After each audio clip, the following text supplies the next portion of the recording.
Siamo in ottobre, come un soffio è arrivato l'autunno, ma nonostante questo il giardino è estremamente colorato. Chi pensa che l'autunno sia meno bello della primavera non ha mai visto il Parco Giardino Sigurtà in questo momento. E sapete cosa colorano il nostro grandissimo giardino in questa particolare stagione? Le bacche! Venite con me!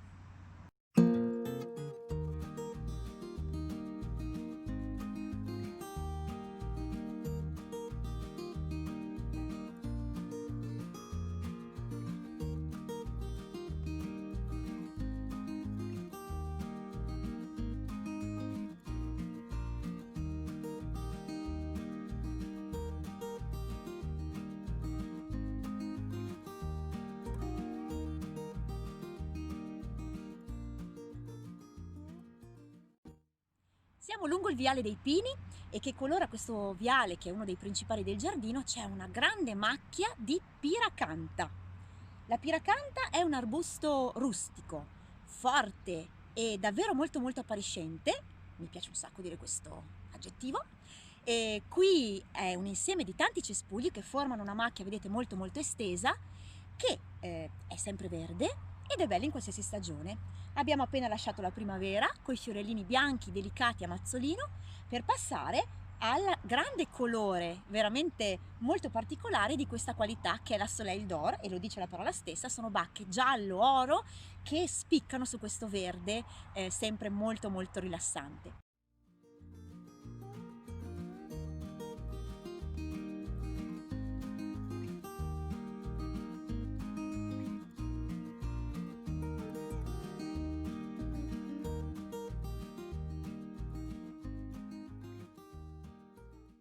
La piracanta è un arbusto che può stare benissimo da solo perché emerge tantissimo, vedete, nei confronti delle altre piante, ed è un arbusto particolare per i giardini perché non solo dà cibo ai piccoli animali, ma dà anche loro protezione.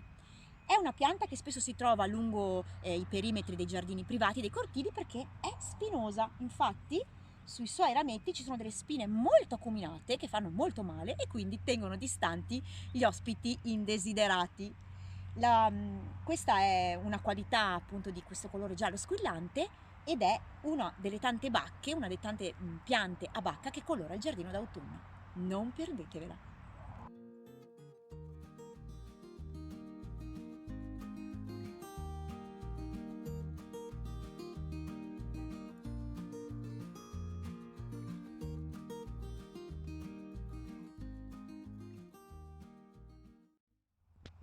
Siamo sulla collina dove c'è la statua di Carlo Giuseppe Sigurtà, il punto panoramico di grandissimo effetto del parco, e un altro arbusto che si colora d'autunno, il cotoneaster. Queste sono bacche non commestibili, a differenza della piracanta che abbiamo visto prima, non che la piracanta la possiamo mangiare, vero? Però gli piccoli animali, come vi raccontavo, possono trovare riparo e cibo durante l'inverno.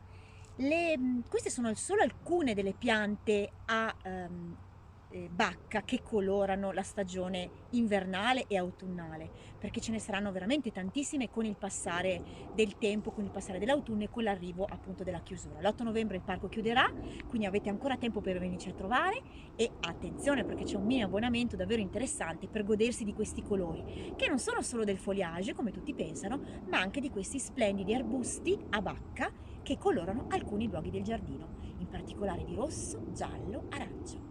Andiamo a scoprire un'altra bacca rossa, molto interessante.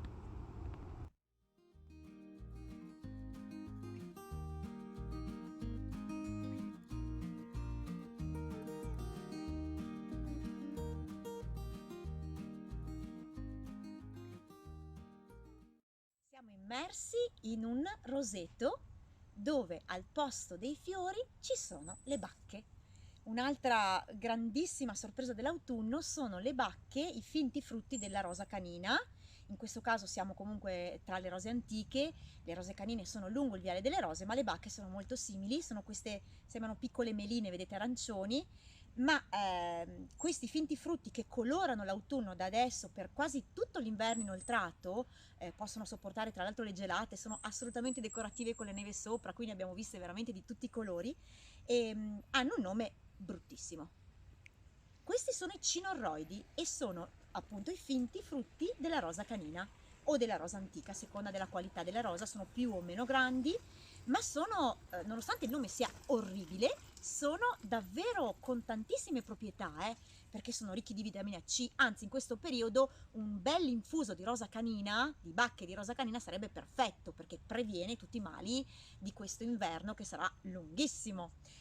Ma i decotti, usi appunto in fitocosmesi, tantissime qualità. Se andate nei boschi dove la rosa canina è spontanea, raccogliete queste bacche arancioni, fatele seccare e poi mettetele in infusione per una mezz'oretta in acqua calda. Vedrete che tisana assolutamente perfetta per l'autunno. Qui non si possono raccogliere, però sono estremamente decorativi e quindi se venite a trovarci in questa stagione, anche qui una bella caccia alla bacca di rosa, perché no? Perché davvero a seconda dei punti del giardino li troverete spuntare e colorare gli angoli tra il verde. Non perdeteveli!